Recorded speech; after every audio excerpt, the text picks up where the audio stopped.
কি ভারত মাতা কি হিমন্ত বিশ্ব শর্মা হিমন্ত বিশ্ব শর্মা নরেন্দ্র মোদি ভারত মাতা কি ভারত মাতা কি হিমন্ত বিশ্ব শর্মা হিমন্ত বিশ্ব শর্মা নরেন্দ্র মোদি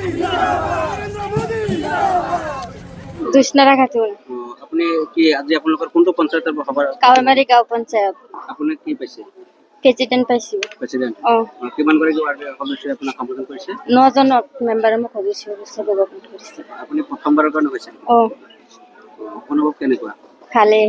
ভাল লাগিছে অঁ 10জন মিলি একেলগে সম্বোধন কৰিছোঁ যে সেইটো কাৰণে মই বহুত আনন্দ হৈছোঁ। মানে সকলোৱে আপোনাক সমৰ্থন অঁ কৰিছে আপুনি কোনটো দলৰ সমৰ্থিত হৈছে বিজেপি দলৰ।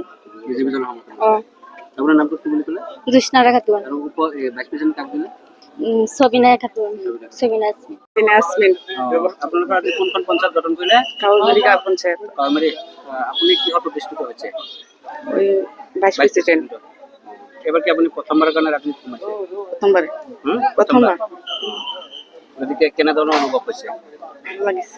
ভাল লাগিছে ৰাইজৰ উদ্দেশ্যে দখলত আহিছে হয়। কি ক'ব হয়, এয়া আমাৰ বাবে এক সুখৰ খবৰ আৰু এক আনন্দদায়ক পৰিৱেশ যে কংগ্ৰেছৰ যি ইয়াত গুণ্ডাৰাজ আছিলে, যি অপশাসন আছিলে, সেই অপশাসন ফুৰাই আমি উপনিৰ্বাচনত এজন বিধায়ক নিৰ্বাচিত কৰিব পাৰিছিলোঁ আৰু পঞ্চায়ত নিৰ্বাচন সমাপ্ত হৈ গ'ল আৰু আজি আমি কাৱৈমাৰী গাঁও পঞ্চায়তৰ যিটো কমপ্লিট বডিটো আমাৰ বিজেপি সমৰ্থিত ৱাৰ্ড সদস্যসকলৰ সমৰ্থনত গঠন হৈছে। খুব সুন্দৰ প্ৰক্ৰিয়াৰে সভাপতি আৰু উপসভাপতি নিৰ্বাচন হৈছে। আমি খুব আনন্দিত।